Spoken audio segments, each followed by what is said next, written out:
All right, welcome everyone to Data Training for the Small Farm. This is our second webinar of a three-part series. Once again, I'll do some brief intro to the series and to CAF and the Tech Hub that is hosting this webinar in partnership with Data Elevates. But just wanted to, get through some basic intro slides. We'll go to the next slide, please. So welcome. I'm Elizabeth Vaughn with the Small Farm Tech Hub at Community Alliance with Family Farmers. It's great to see everyone here again today. This is what you see listed here is our objectives for the webinar series, what we're looking at data for the small farm, how to use data effectively, different data concepts. And for the second and third part to this webinar series, we're going to be looking in detail at how to use data for market channel evaluation and scenario planning. So we're excited to dig deep into that particular topic for this webinar. Again, we encourage you to drop questions in the chat or raise your hand as questions come up during the presentation. We're going to be having some group discussion time using an exciting template that Prem put together for us for today, which I'll be getting into later. Please just feel free to ask questions as they come out. And I'll probably be muting some of you too. All right, going on to the next slide, please. So brief intro to Community Alliance with Family Farmers. We're a nonprofit that works with small family farms across California on sustainable agriculture, on the field practices, policy advocacy in Sacramento and at the federal level. So we do a lot of different programming and policy advocacy. So take a look at our website if you're not familiar with all the programs that we provide folks. And next slide, please. So the Small Farm Tech Hub is your host for today. This is an intro to our team who currently works for the Tech Hub, and we're working to identify right fit technologies for the small farm. We also host the Small Farm Innovation Challenge, which is going to be highlighted at the Small Farm Conference. If you're not aware of both of those events, please check them out. And I'll also be sending an evaluation survey to all the attendees. So if there's any particular topic you would like to see a webinar series on in the future, please complete that evaluation and give us feedback on what topics would be most helpful for you. Next slide. So again, this is part 2 of a 3-part webinar. Our third one's December 14th. If you know of any other farmers who could benefit from this webinar, please share with them. We have our recordings of each webinar that are posted on YouTube. So the first one's already up. The second one will be up shortly. So folks can catch up if they want to still participate in December 14th. And I think we'll turn it now over to Prem with Data Elevates. Take it away. All right, thanks, Elizabeth. Appreciate it. And it's nice to see many similar faces, or not faces, but names mostly from the last session, and I think a few new ones. So today, as Liz was mentioning, today's session is going to be on market channel data evaluations. And we're really going to focus, you'll see in a second, but we're going to focus it a little bit on scenario planning because it is a 2-parter. So thanks everyone for being here. Keep going quickly. So yeah, so a little bit of an agenda for today. Obviously introductions right now, but then we're going to go into sort of relatively fundamental pros and cons of common market channels as we sort of start the conversation around market channel evaluations. And then talk a bit about like approaches that could be used towards market channel evaluations, types of data that can be used as well within those types of evaluations. And then we're going to spend a good amount of time on, like as mentioned, on scenario planning and what is it, what does it look like, and a little bit of like a case study with this sort of a breakout activity for you all to sort of work on it on your own to some extent. So excited to run through all of this. We're going to go through the introductions relatively faster because I think some of the crowd is the same. But yeah, my name is Prem. I'm the head of business strategy and operations at Data Elevates. I think the significant experience that I have here is in relation to, I have something like a half decade or so of experience working specifically on like professional development and workforce development programs, both specific to farmers, small farmers with business strategy and and financial management related trainings, and one-on-one support. But then also, particularly through Data Elevates, the organizations Dan and I work at, with trainings for communities and organizations, social impact organizations, on things like data literacy, data analysis, visualization, and the list goes on from there, frankly. So a lot of work with working with great organizations and great people around supporting data skills, and happy to merge the two and work with farmers on supporting data use in farming. So thanks again. And Zan, maybe you can give a quick intro as well. Sure.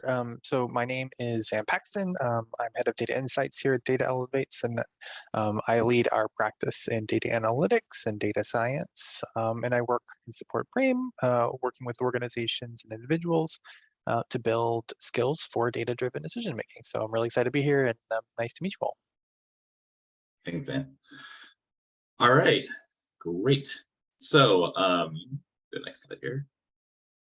Elizabeth already mentioned some of these, but I guess it's important. It'd be useful to re-emphasize that it's not a gigantic crowd, so for sure, definitely raise questions, put them in the chat as you'd like. And frankly, I'll just say, if there's a pressing question that you have on the topic at hand, feel free to just like unmute yourself. We'll just we can respond accordingly. Unmute yourself and sort of raise the question as well. You could do that too.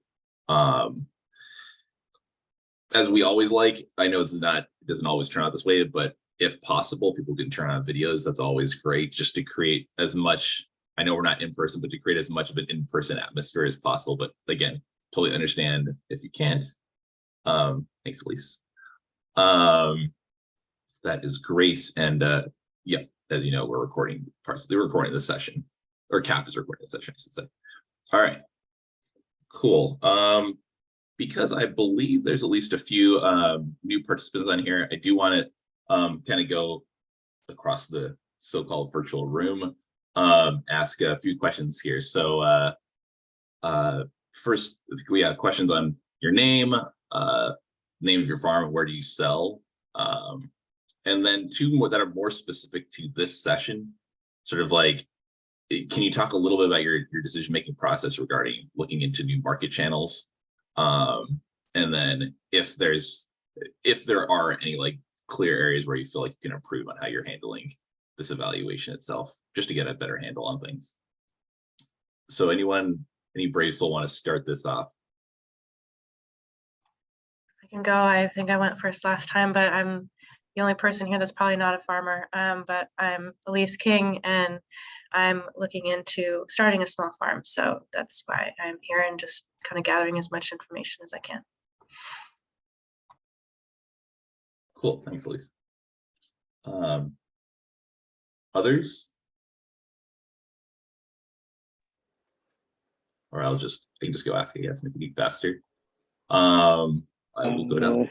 Oh, I'm trying to see if I'm on. You're on. Yeah. Okay. Thanks. My name's Nate Brown. Name of my farm is Brown Sugar Farm. I sell flowers and dried herbs, culinary and medicinal. I've been working with some orchards, also selling fruit, but I'm mainly at the farmer's market. That's kind of my go-to, and definitely feel like I can improve, whether it's finding, I used to be a worker and now I'm like thinking about, getting another person going. So doing multiple markets to make more on the busy days, but also trying to get into grocery stores, co-op with flowers. So yeah. Thanks, Nate. That's super useful. I appreciate it. Good luck with all that. Yeah, as you're well. welcome.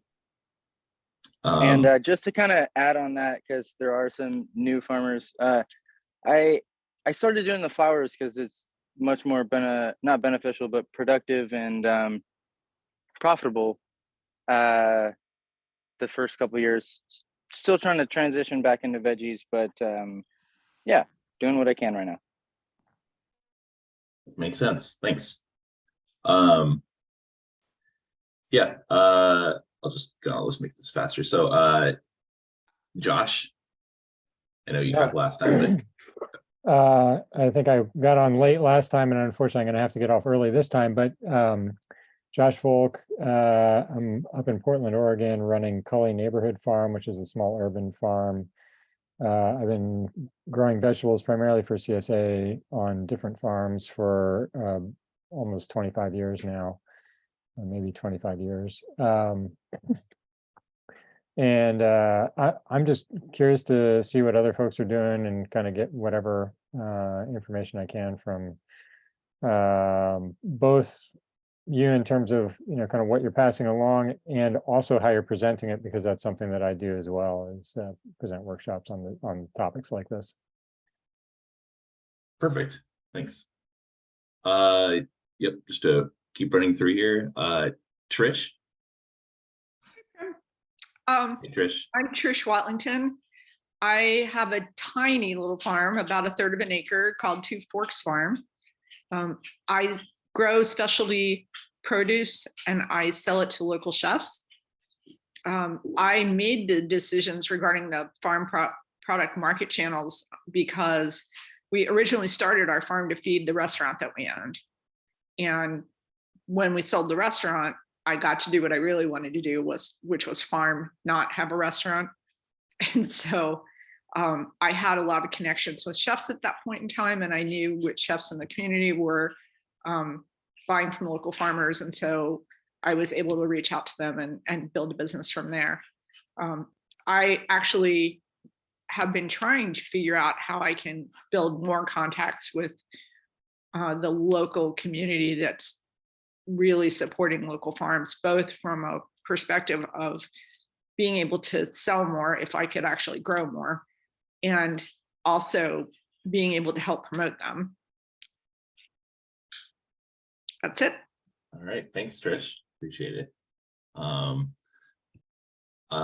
Marie.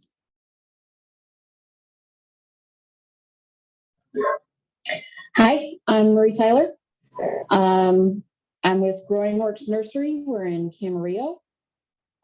We grow predominantly California native plants, some succulents, as well as Mediterranean flowering plants. Decision regarding product market channels has a lot to do with our propagation manager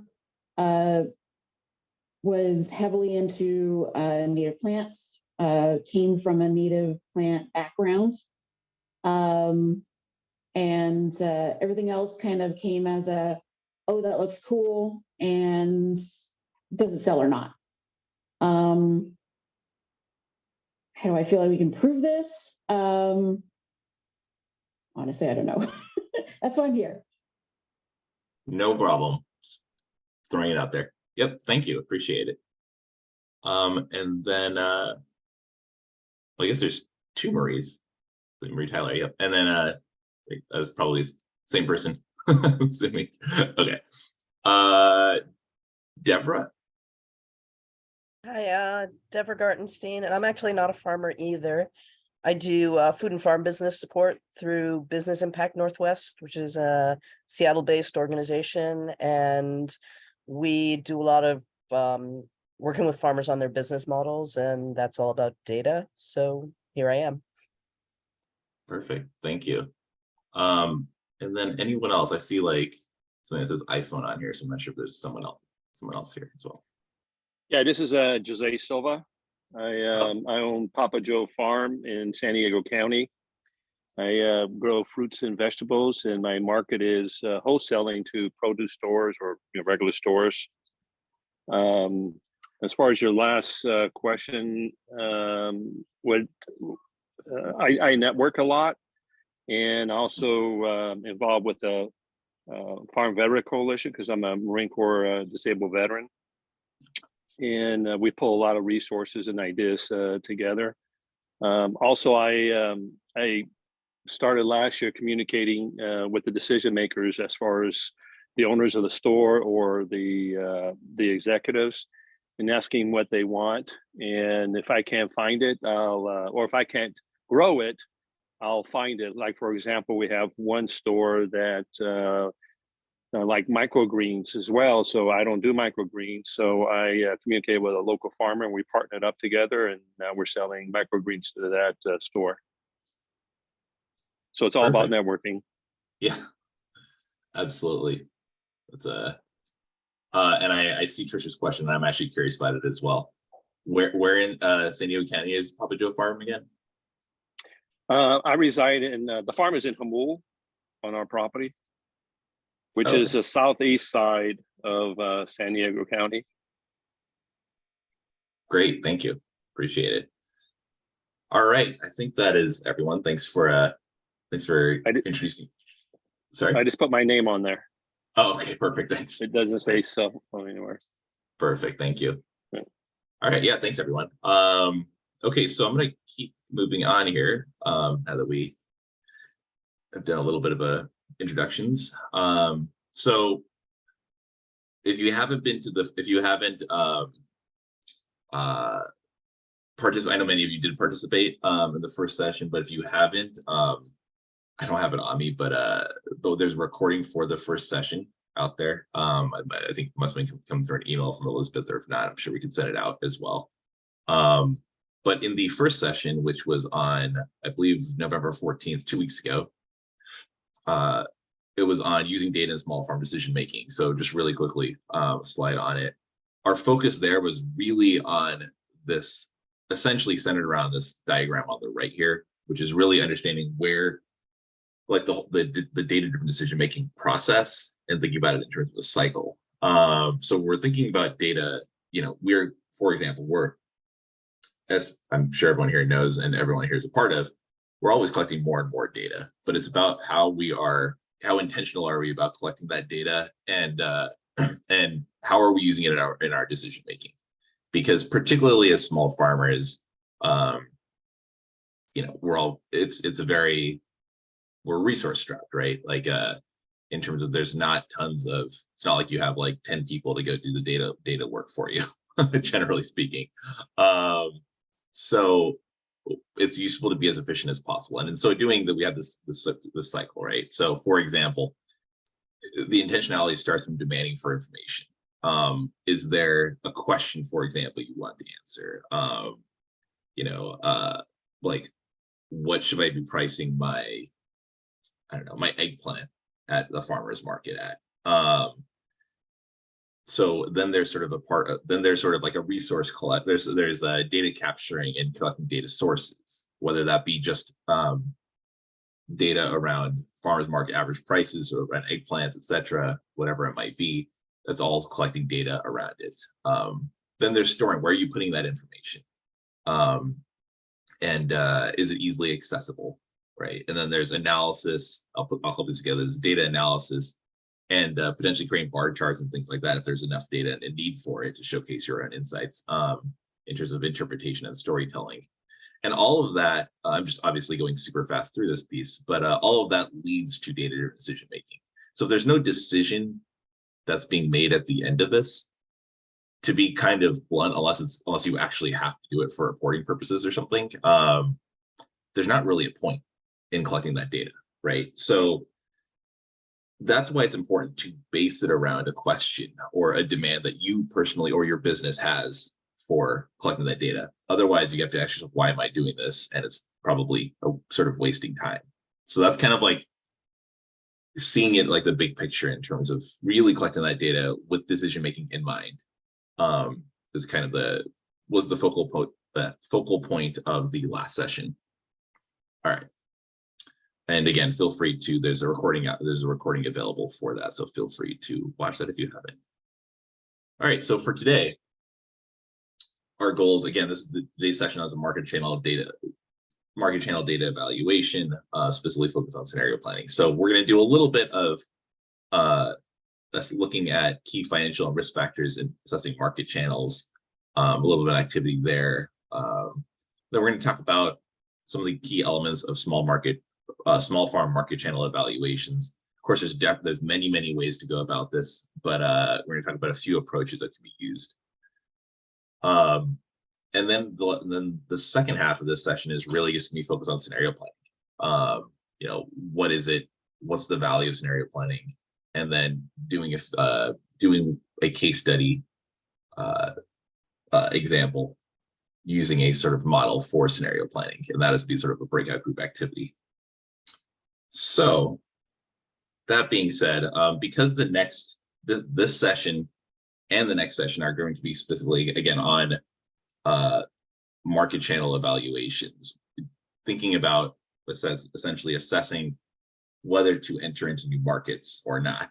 Thought it'd be useful to do a quick sort of, you know, maybe a minute on each of these in terms of thinking through like the pros and cons of some of these, like the financial and operational risk factors from a pros and cons level for a few different common market channels for small farmers.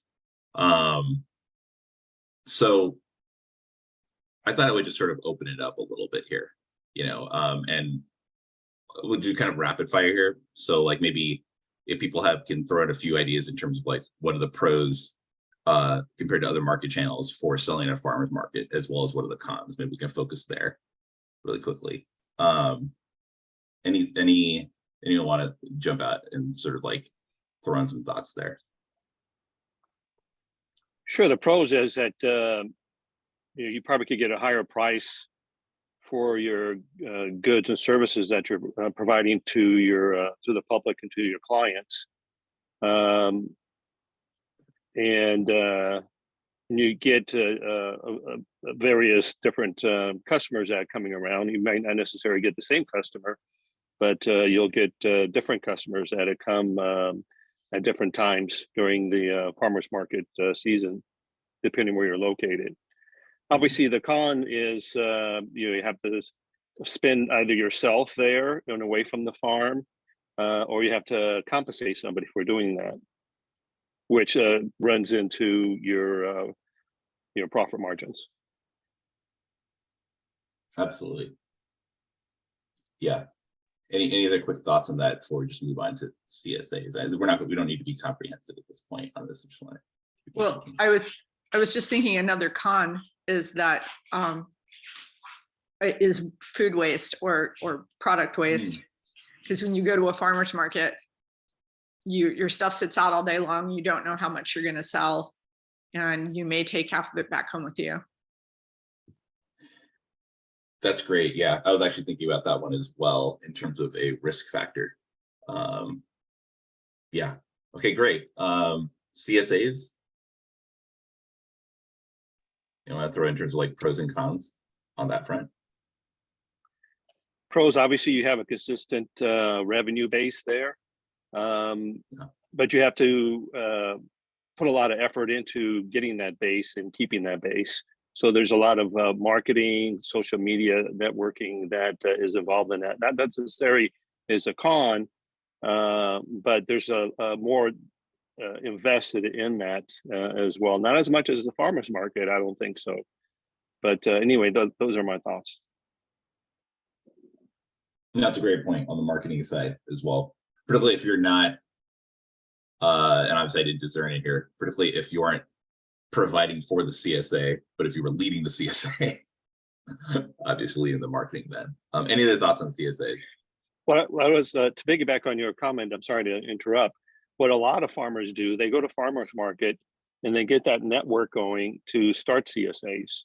And then when they have a certain revenue generated that they don't need a farmers market, they just go with the CSA. A lot of small farmers do that I'm aware of. That's a good point. Yeah. Farm stand. Oh, sorry. Something else. No, I was just going to say that was exactly what I was thinking, is that sometimes farmers markets are your marketing outlet. Okay. That's good. Yeah, that's a great point. I feel like people can get stuck in the CSA model, and it doesn't allow them mid-season to expand into new markets or if they've got a bumper crop, really, you know, do something value added, or I don't know. It puts a lot of restrictions in my head, but I've thought about it and learned about it. But I personally haven't done it though. So If I can make an addition, that has a lot to do with the economy as well. Like, for example, CSA was really booming during COVID. And I've talked to other farmers, especially veteran farmers, that their CSA has gone down since there's no, I guess, emphasis on keeping people at home mandates. So more people are going out either to farmers markets or going to other sources to purchase their produce and fruits. Yeah, that's an excellent point. And yeah, definitely saw that as well. Okay, I might not do all this as a few of them, but I will just ask about farm stands as well. Pros and cons there from a financial operational level. Well, the pros is there's less cost because it's right there. I mean, especially if you're doing it right at your farm, at your doorstep, and you can set your hours and days to work.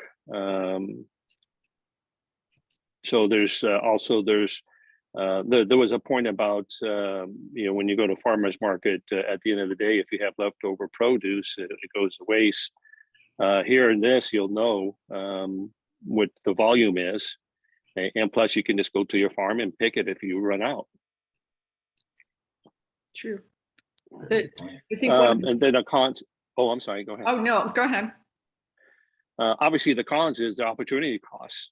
Right, you're not at your farm, or you're not marketing or going to farmers market or focusing on CSAs or other avenues of revenue. So in all three of these categories, there's always an opportunity cost.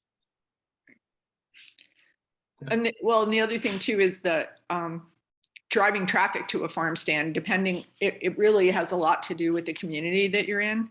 So if you're really remote, maybe a farm stand is not good, or you need to do something else to build up a database in order to encourage people to come to your farm stand. If you're in certain communities, like Ramona is a great example. Ramona, which is East San Diego County, is just a hub for small farms. And so it has its own Ramona Farm Stands Facebook page. It has a farm stand on every corner. People actually go to Ramona in order to shop the farm stands. So farm stands can be, they can be fairly simple and straightforward if people know you're there. That's a great point. Yeah. And location is incredibly important. Yeah. Location. Like my farm is on a private road, and there's only maybe 35 residents. So I'm thinking about, I don't have a farm stand right now, but I'm thinking of doing that. But my marketing scheme is to go to different religious affiliations and advertise there and promote it there. Also, there's hardware stores here locally and other type of businesses, restaurants, sandwich shops, and so forth, and advertise it there. And hopefully, we'll get a little bit of traction there. But you're right, location is extremely important. I have the individual I'm partnering with, the microgreens. He has a farm stand as well, besides selling to restaurants and so forth, CSAs. And he's on a busy road, and he's lucky. I mean, there's a lot of traffic going by his place. Unfortunately, I don't have that luxury of doing that, so I am going to have to do a lot of marketing. So good point. Yeah, absolutely. Okay, I'm just going to go over one of these because just time purposes wise, but I think I would just do online sales because it's a little bit different. Well, they're all different, but it's a virtual medium. So pros and cons of online sales as the medium for selling your product. I would say the pros are you can obviously reach, nationally or internationally or whatever, but the cons for me is keeping inventory if you're also going to other markets, and just keeping that stock digitally and physically. So Yeah, that's a great point. Thanks. I like to add to that too. If you have online sales, I mean, you have to deliver. So there's the delivery cost there as well. Are you going to do it yourself, or are you going to employ somebody to deliver it, and how are you going to compensate that person? Yeah, that's a huge one. That factor for sure. Some of the farmers that I know that do online sales have standing delivery dates, like you can order, and fishermen too, as a matter of fact, you can order anytime during the week, and then all the deliveries are on Saturday, and they're mostly deliveries are to centralized pickup points. And so you don't actually get a delivery to your doorstep. Some of them do, but most of them don't. It comes somewhere near you, and then you have to go pick it up. Yeah, definitely. Yeah. Whether that's farmer's market or something like that. Yeah, absolutely. Cool. Well, thank you all, but I think we went easily through enough of them to sort of, I have a few what I think are common themes, but I think there could be others. I'm sure others out there as well.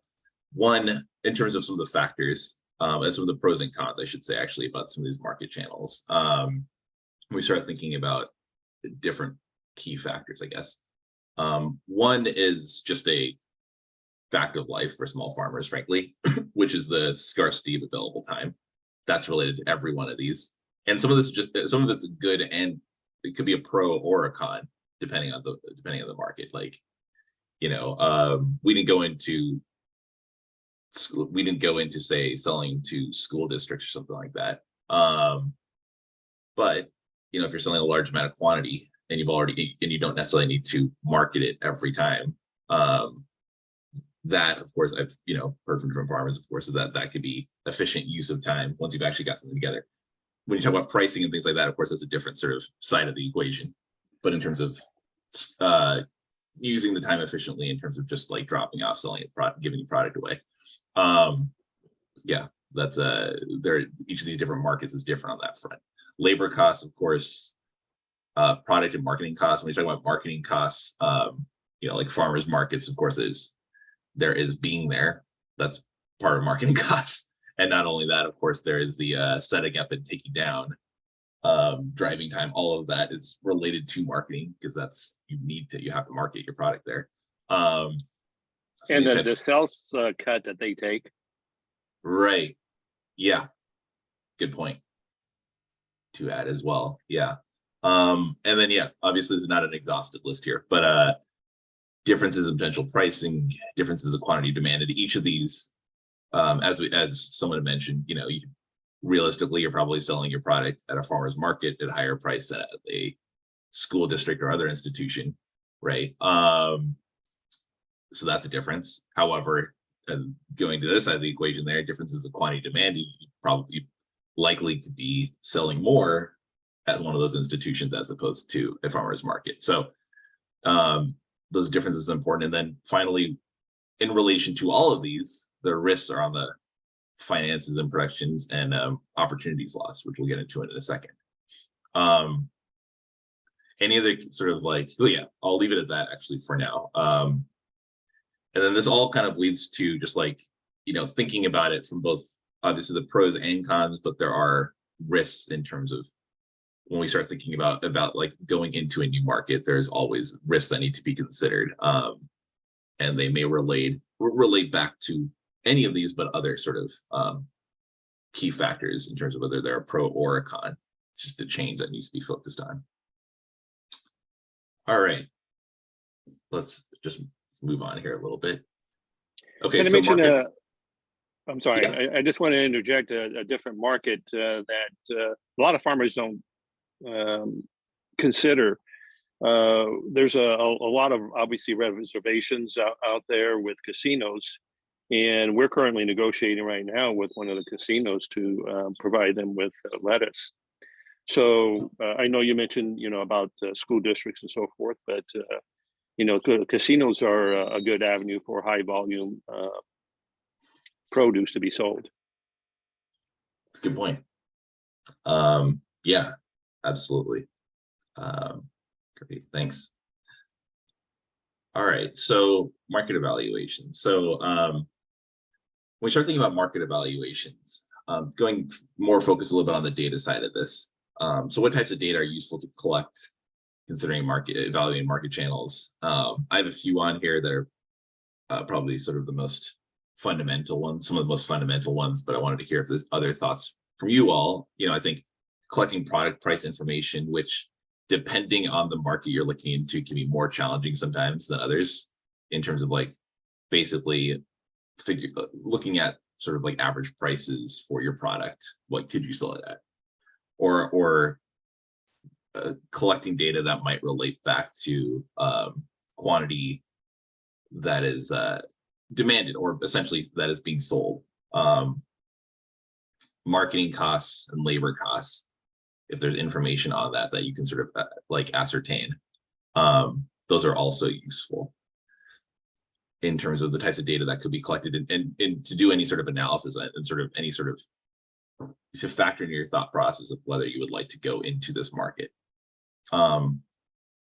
Any other sort of key areas of types of data that you'd like that you find useful to collect when you're looking into, say, selling through a CSA, for example, or other market channels, restaurants, online.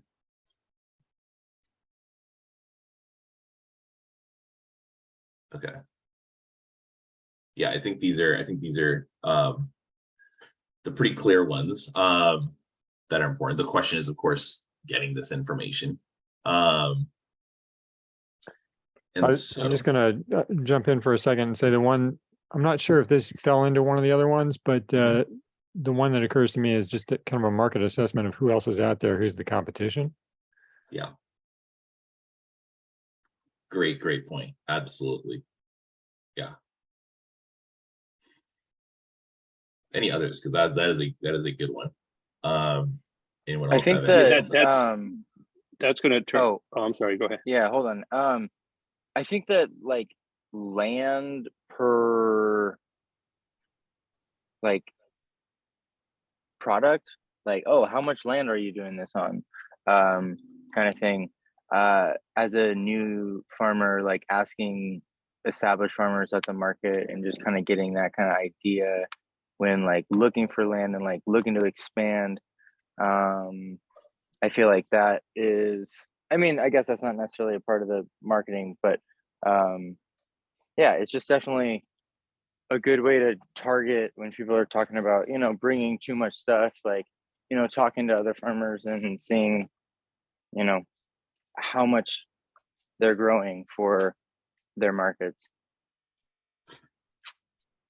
No, that's just I know Josh, you had something else to say there. Just to really quickly piggyback off of that. I mean, no, I think that's that very much would fit into this in terms of, say you were selling, just going off of the example, in terms of you're selling your product through a farmer's market and you have like X amount of product, but then you are now thinking of selling it through, because it was just mentioning casinos or school districts or any other larger institution, that same product or even a different product. Like you then do need to think about what you're mentioning, Nate, in terms of, so I do think it's super relevant because you need to think about like, well, to make this work, I need to be selling X amount of product.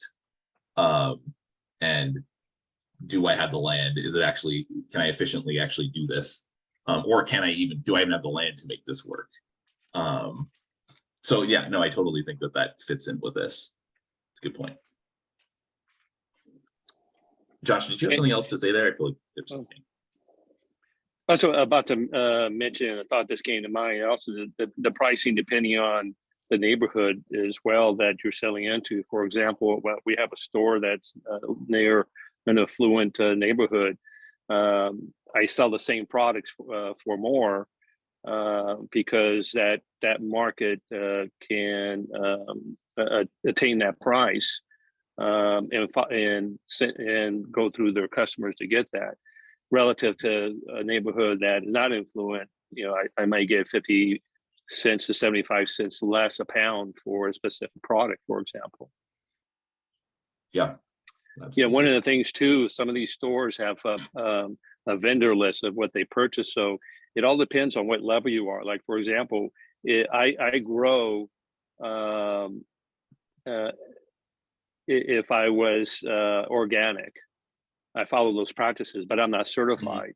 So if you're certified organic, you may get a premium price for your produce relative to if you're not certified. Yeah, that's great. Absolutely. I just wanted to note as well, I think in the chat, Elizabeth mentioned startup costs. Absolutely. That needs to be considered as well. Like, costs need to start up in terms of any one of these new market channels that you might be considering. So great. It's all great stuff. Certainly, yeah, I think that point about looking at assessing the competition and sort of recording that information, I mean, that is data to record that type of information as well. So I think that is absolutely relevant here. I wanted to just throw out there that when we're thinking about these assessments, the data we're looking at, someone had mentioned already, because I'm not going to go far into this because it was already actually mentioned, which is great. But when we're thinking about these new market channels and making the decision, it's not only just about what you can get out of the new market channel, you know, online sales, selling to the school district, whatever it might be. But it's also about what you might be giving up to do so. And so I think that's incredibly important. And that goes into what Nate was actually mentioning in terms of, I think it was alluding to some extent, but in terms of like, how much land would it take to grow this product or whatever, or even production costs. You know, small farm, particularly on the small farm, of course, like this is a particularly relevant thing because A, there's only a certain amount of labor available. B, there's only a certain amount of land available, right? Among other things. And so almost more often than not, there is something you have to give up to grow, to do something else, right? Particularly if you're growing something else, or even markets, right? Like when you're thinking of going into a farmer's market, say you're selling 100% of your product through a CSA, and now you're going into farmer's market, then obviously you're going to have to, unless you're going, and if it's the same level of product, you're going to have to sell less through the CSA and through the farmer's market. So you're weighing things. Very rarely, I feel like for the small farmer, is it just you're just adding something on. There's nothing that's going away to do that. So I think that should just be in general, that should just be in everyone's mind in terms of when making these types of decisions. Okay, great.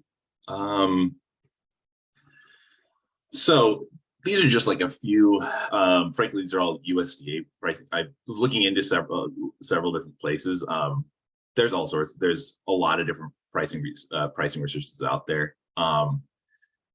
You can't see these yet, I guess, but I'll just show them to you really quickly. And I know I'll also just say that we are going to be providing these slides and the slides for all these the 3 different sessions soon, and sharing a folder on that, I believe. But just so you know, daily terminal market prices are like all this, the information is available. I can actually here for now, just because I feel like I should send this over anyway while I'm showing it. I'm just gonna throw this in the chat. This is I don't know if that will show up very well now that I think about it. Maybe it won't. There's 4 different links here. We'll get to it in a second, but basically the USDA records, just I'm not going to go into some detail, but for now, just so you can see it, USDA records terminal and updates terminal market prices in across the country. So this information is available. Again, not going into this, I haven't gone into this super detail myself, but it's up to date, November 30th. Like, so all this information is available. It's on the USDA website. That's one piece. just to show that there's some information, there is information out there that you can use. And I am just scratching the tip of the iceberg kind of stuff here, which maybe you've already seen before. Sorry, this is terminal market right there. Right, and then there is another, again, USDA as well. This is from major retail supermarket outlets. This is retail outlets. There's information, again, by product, by region, and price. So you can see here, and it's up to date. So this is November 25th. So this obviously gets updated on a weekly basis. So great information there. Let's see what else I got here. So another piece is on organic pricing for organic product. Again, you can sort of peruse this kind of information as well. And then finally, I just had one, and I just saw this because I thought it was interesting. You can see on my slide, this is 100% not comprehensive. So I don't want anyone to come back to me and say this is missing things, because it absolutely is.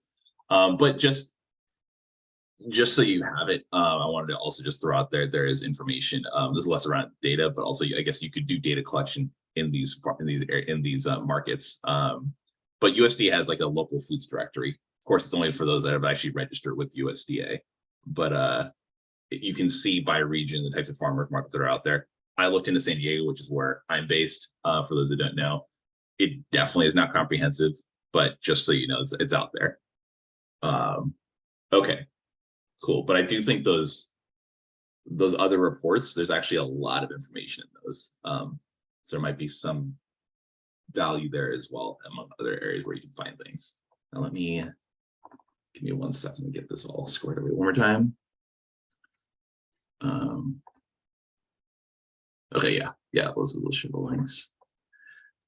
Cool. Okay, so when to evaluate market channels? Just really quickly, the long story short here is there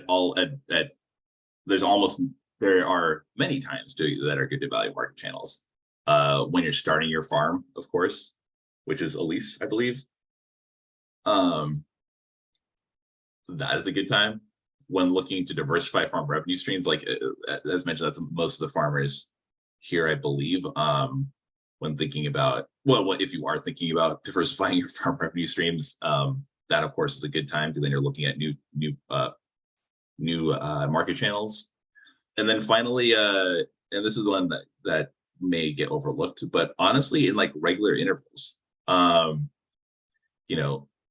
is useful.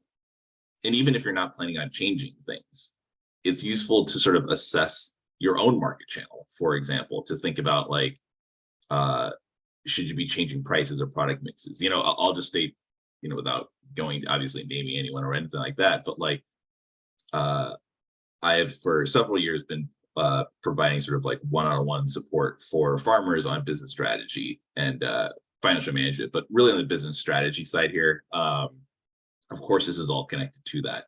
And I will say there's definitely a lot of, there's a lot of farmers out there, and I understand why. It's just like, but that do not necessarily regularly evaluate whether they're pricing their product correctly or as well as they could, right? Like optimizing. I know it's challenging, and we're really resource strapped, but that's why regularly at least intentionally thinking about this, thinking about the market, thinking about your prices, thinking about how much quantity of product you're providing is important and useful. All right. And then, just to kind of go off of that, it's useful to evaluate market channels for product pricing, to improve optimizing your product pricing, your quantity, and utilization of your farm. That's particularly important, again, for the small farmer, right? Well, as we were talking about before, there's an opportunity cost. There's only so much amount of land, presumably, you all have in terms of farming, and so you want to optimize that as much as possible. And so that's why it's important to evaluate your markets. And then, we'll make a decision on whether to enter new markets. Some of the same things: pricing options, quantity to be sold. The last one is reviewing opportunity cost mentoring markets. So that one is particularly important because, again, if you are entering a new market, you're likely, if you were already selling it to the sort of your max extent, you are likely reducing what you're selling somewhere to enter another place. So that is key. So that is a key important point to note there. So both sides of that equation. All right, I'm going to go one more slide here, then I'm going to just like stop for questions before we go specifically into scenario planning, which will take the rest of the entire session. So just really quickly, I know there's a lot of approaches to market evaluations. What we are going to focus on today, well, it's the next like 40 minutes ish, and then into the next session 2 weeks from now, the final session, I should say. Today, we're going to be focusing on scenario planning. What that is, why is it useful, and a quick example on it, an interactive activity on it. And then at the next session, we're going to be the final session, I should say. We are going to be looking at it from, we're going to be looking at market evaluations from sort of like a holistic, almost like a experimental design kind of approach, like almost like a research question, right? Like, for example, yeah, the question is, should I be, or how should I be entering into a CSA or whatever it might be? You know, how would you go about that? You know, you have a question, you need to have like some sort of intervention would be used, the word be used for research, but like piloting, say like utilizing a CSA, or if you're going to farmers market, going into a farmers market, being intentional about your data collection strategy there. So we're going to talk a little bit about that at the next session. And then finally, what types of analysis should you be doing to make a decision off of it? And kind of like talking about that overall kind of approach to evaluating your market, and then continually getting sort of some level of feedback on it. So that'll be the next session. And then finally, yeah, basis on data and evidence, noting assumptions. All right, before we go into the rest of this session, which is on scenario planning, any questions? I know we've been asking questions along the way. Actually, just look at the chat. Are you referring to scenario planning as far as markets, or? Yeah, so I will, yeah, exactly, as far as markets. But yeah, any questions on, and basically any question on anything I've mentioned so far before we go into this section, I should say. If not, I will just move on. Okay, cool. All right, great. All right, so scenario planning. Yeah, and this is all we're going to be related to market channel evaluations this session and the rest of it, and the next session to come. So what is scenario planning? It's a process, a planning approach. It's a method of accounting. On the process side, it's really to support decision making that can help farmers navigate the uncertainty in the short and long term. So it's essentially a means of acknowledging and thinking through uncertainty, which is the key element here for all of this. It's a way to plan of what might happen, and there are different ways to do scenario planning. There's not like one way of doing it specifically, but it's just sort of a way of sort of thinking about things, and it's a way of accounting for different realities, which are the different paths that could happen if you say start selling through a new market channel, start selling through a farmer's market, start selling to a restaurant, online sales, and creating some level of a data informed decision. You know, I mean, all of this is about, the long story short, this is all about navigating uncertainty, right? What is the level of uncertainty of certain things? And what are the potential financial benefits or disadvantages for going down certain paths? All right. Cool. So I wanted to just like ask two different quick scenario, like just examples before we go into like a kind of more of a case study here. So the first one is if you're considering whether you're a farm, considering whether to begin selling your citrus through a new CSA in the region, what would you say are the factors and risks that you might want to be considering when thinking about selling your citrus through this new CSA. Just like throw out ideas. Obviously, there's no like right answer here. Factors, are you going to have enough? What are your other marketing venues right now or channels right now? And are you going to have enough produce to meet the needs of your CSA? Mm-hmm. Are we talking, or maybe it's not defined, but when you say a new CSA in the region, is that like an aggregate CSA, or is that you're starting your own new CSA? An aggregate CSA. Sorry, Okay. Yeah. Yeah. So yeah, that all makes sense. Less of a marketing issue, or less need to develop contacts or clients if you're participating in an already operating CSA. Yeah. You got to make sure that you have the infrastructure to do that. Mm-hmm. Like, for example, again, I think I touched on a delivery. You have enough vehicle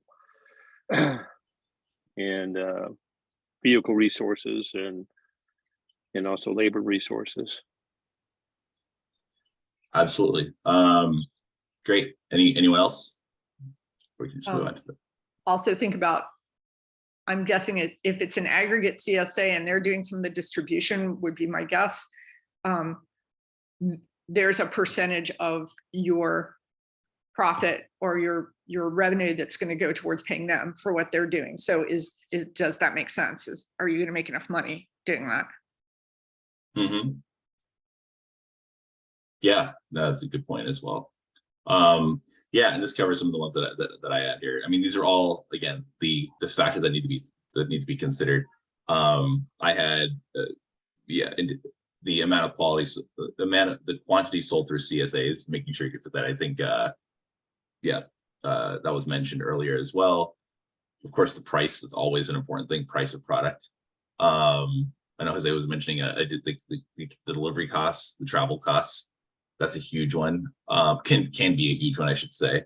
Right. And then assortment of other things. But yes, I wanted to make also another point, because you select citrus, and you can make a marketing point that, hey, I don't live in that region where there is what's that, the China fly. I can't remember the name of it, so I just call it the China fly, which devastated a lot of communities, citrus communities. So you can use that as a marketing tool as well. Mm-hmm. Absolutely. All right, and then one more quick one here before we go into a case study. So now you're considering whether to begin producing bananas to sell in your current market channels, which are CSAs and restaurants. Any factors that need to be considered there, risks or any.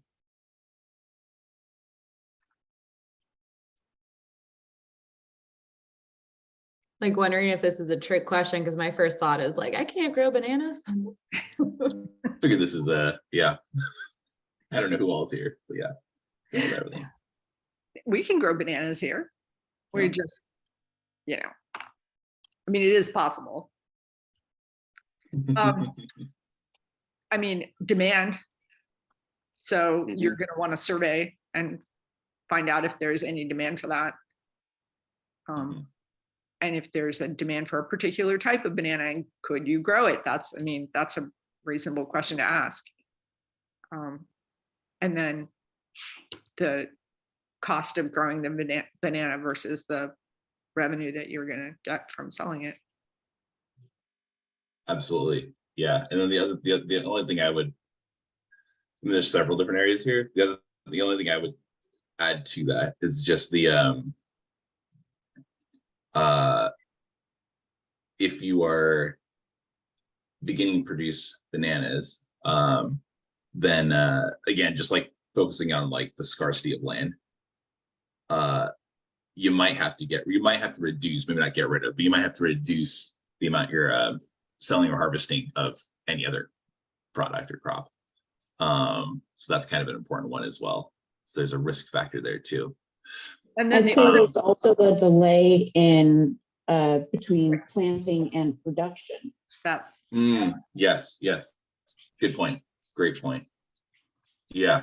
And that's just like, and that is, yeah, could just be lost money essentially. It's an opportunity cost for sure.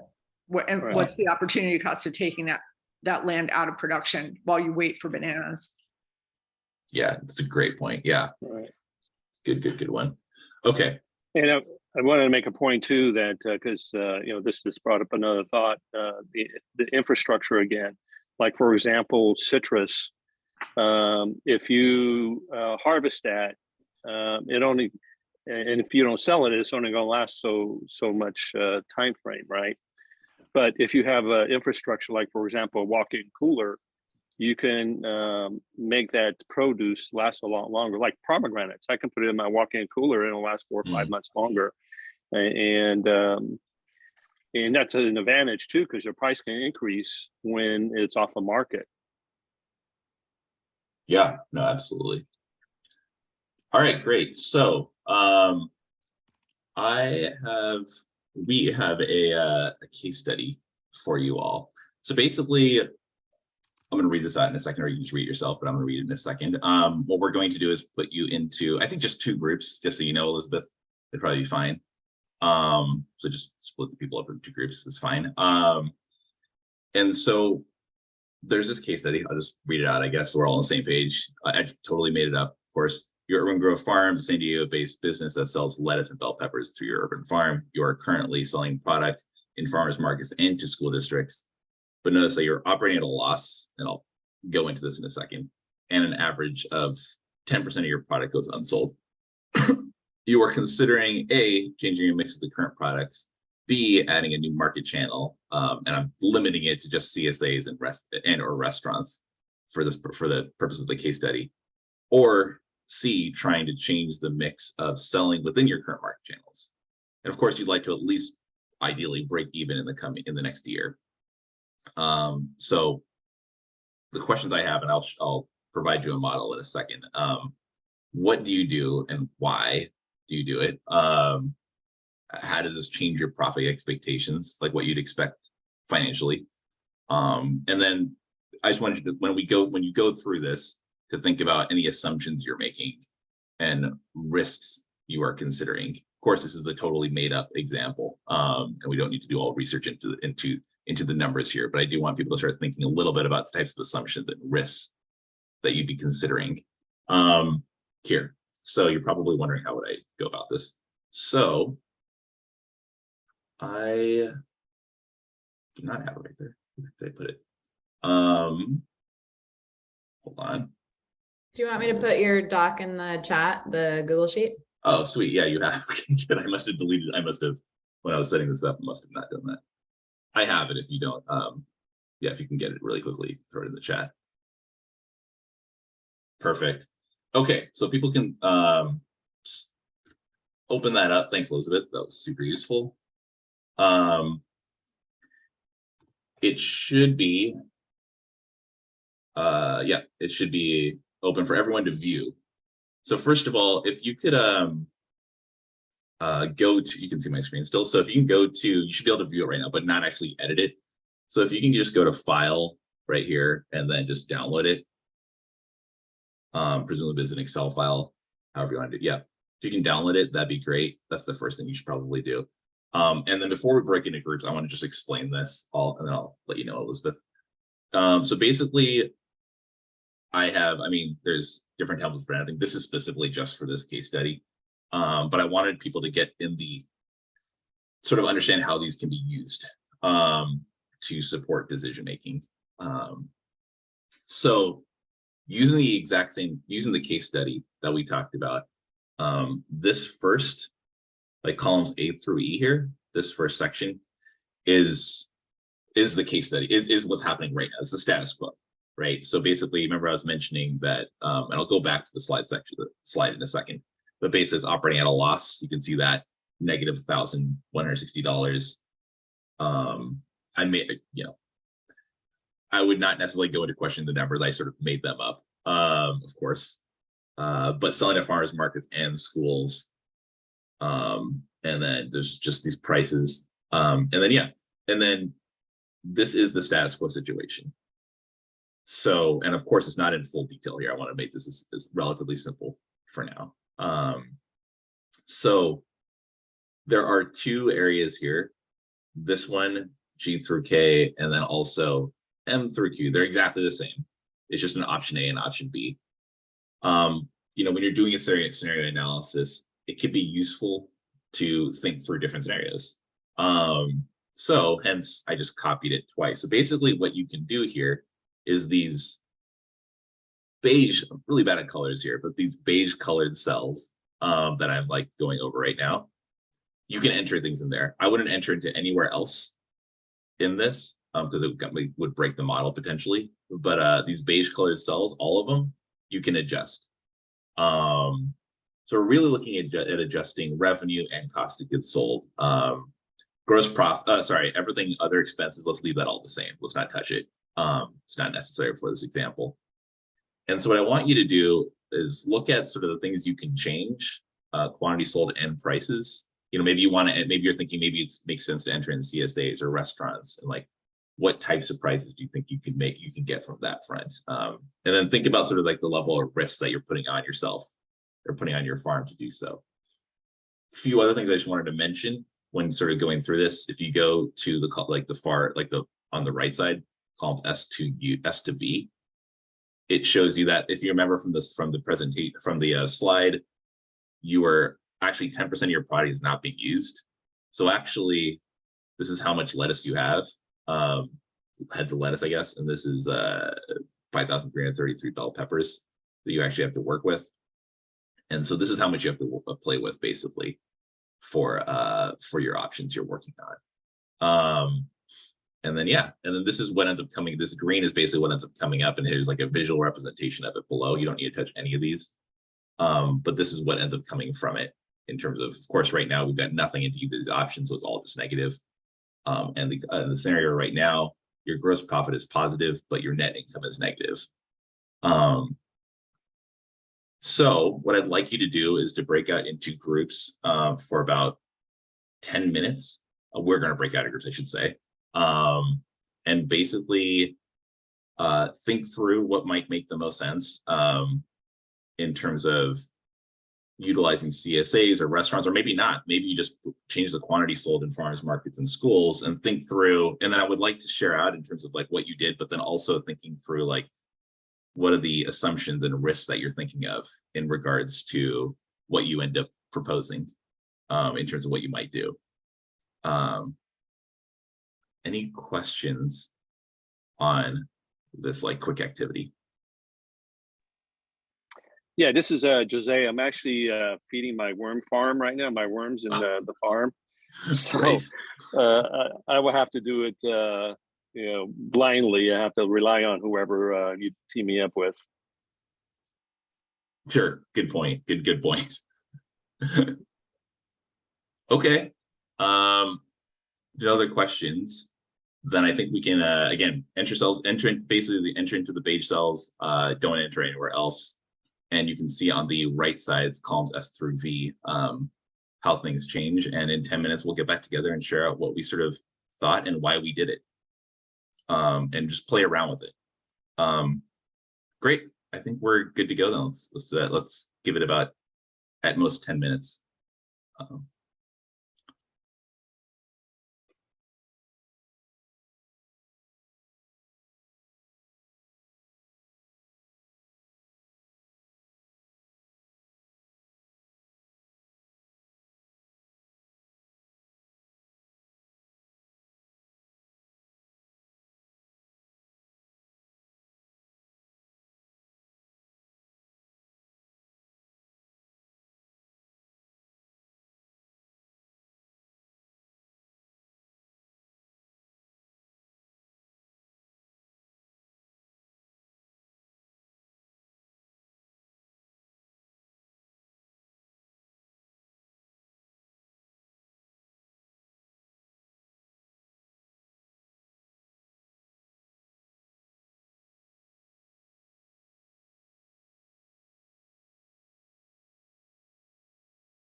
Hey, Nate, can you hear me?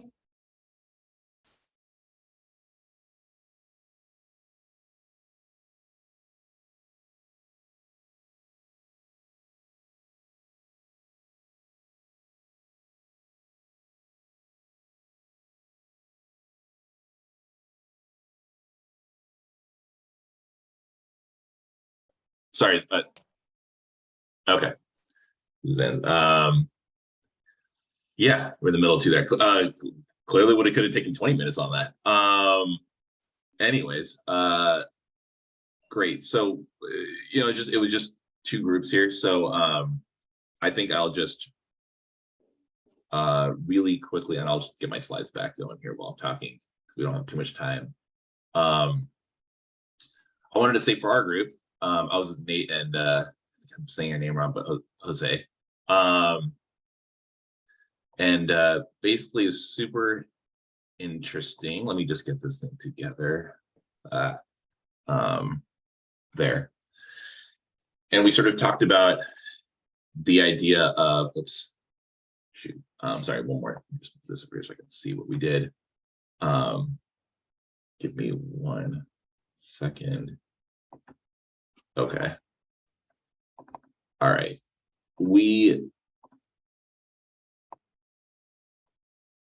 Almost. Okay. There we go. All right. We basically, Nate brought the idea that like, yeah, we should be selling in restaurants.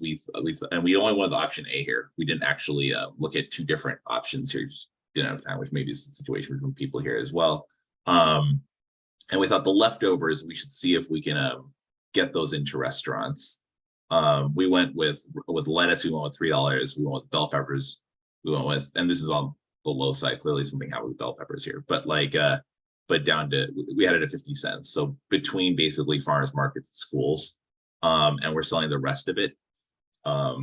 With the idea being that marketing costs actually would not be significantly increased. And so basically our cost of goods would stay about the same, and marketing costs would be only slightly increased there. And where we stood, because we don't have time to adjust even further than this, is that we were at negative $412.50. So we're actually still at a loss, but much less of a loss basically than what we started out with.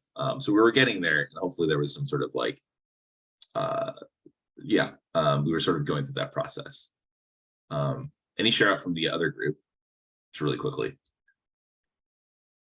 Actually, I can share my screen real quick just to show you, but Marie or Devra, do you think you would be, I know we went through that super fast. Do either of you think you would be able to walk us through our two scenarios? Or would you be more comfortable if I just kind of spoke on behalf of the group?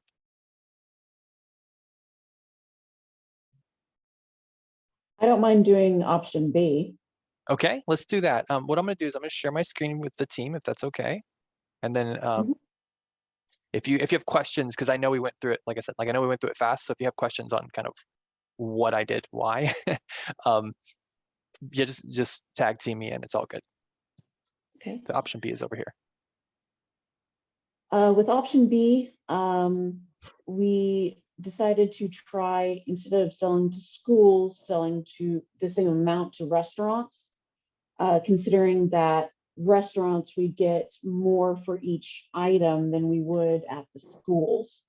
So we kind of increased the price by pretty much by half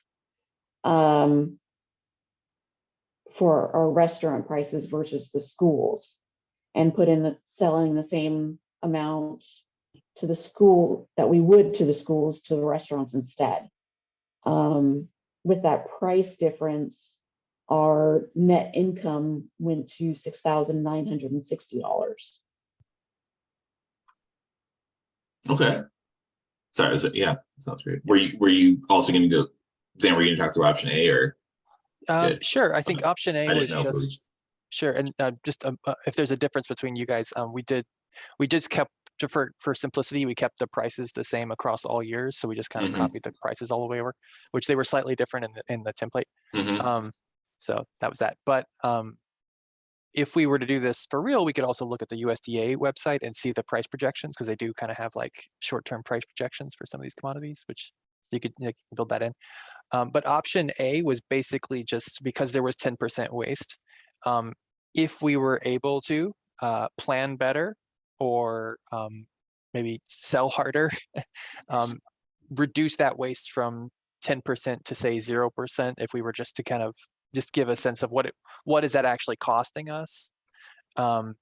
We just increased all of our quantities sold by 10%, which I think technically is not how you do it, but we increased the quantities sold and found that just by eliminating that waste, we go from a negative to a positive net income, and without any additional costs to us, assuming that we can do it through the same channels. Okay. Yeah. Yeah, that's great. That's a a cool little graph over on the right. Yeah, no, it's like that's great. Great points. And like I mean, that's exactly the idea of sort of the reason you sort of use the data to kind of make decisions. Obviously, part of this using the data is that is finding, you could use the USDA resources that sent over or others, or you could be looking at farmers market, or you could be looking at, collecting your own data to figure out what prices make the most sense. I'm going to go through this. Sorry, we're right at time, so but there's like 2 more slides here, so I think we're pretty much okay. I think I'm sharing the right screen here. Yeah, so I think that's kind of the idea here. I mean, hopefully people realize that, like the uncertainties here are a lot of the things that there's more than what I had there, but like it's like the types of markets that you're entering into, the price that you would enter into those markets, the quantity that's being sold, and the costs, right? These are the costs of goods sold. These are like key uncertainties that there's a use in sort of using some sort of model like this, but you'd obviously have to adapt a little bit to then start projecting what might make sense. So that's kind of the value of having some level of a model and some level of this intentionality to the approach. So that's great. Thank you all. And then, just to end this thing off, benefits of the scenario planning doesn't cost much money, right? I mean, obviously, the model itself, like having some sort of path, some sort of model to actually put it together, doesn't cost much money. It might cost some resources in terms of like time to collect information, in terms of getting pricing information. There is information, as mentioned, from USDA and other outlets. Of course, it's not the only outlet in terms of product prices that you can sort of use. But it is fairly limited in terms of the amount of cost to do some sort of analysis like that. And then there's just an intentionality around looking at risk factors. Okay. And then, talk about some of the things we learned, the pros and cons to market channels, the market channels, cover the benefits of market channel evaluations, and how to use a scenario planning approach to consider key factors. We will then go into just to precursor, we're going to go into in the final session in 2 weeks from now. We're going to be focusing on how this all kind of fits into sort of an overall kind of experimental design approach to doing market channel evaluation. So kind of a bigger picture, kind of a situation, utilizing data for those evaluations. Again, to help people optimize their businesses and optimizing the types of markets they're in and how much they're putting into different markets. That being said, talk about intentionality.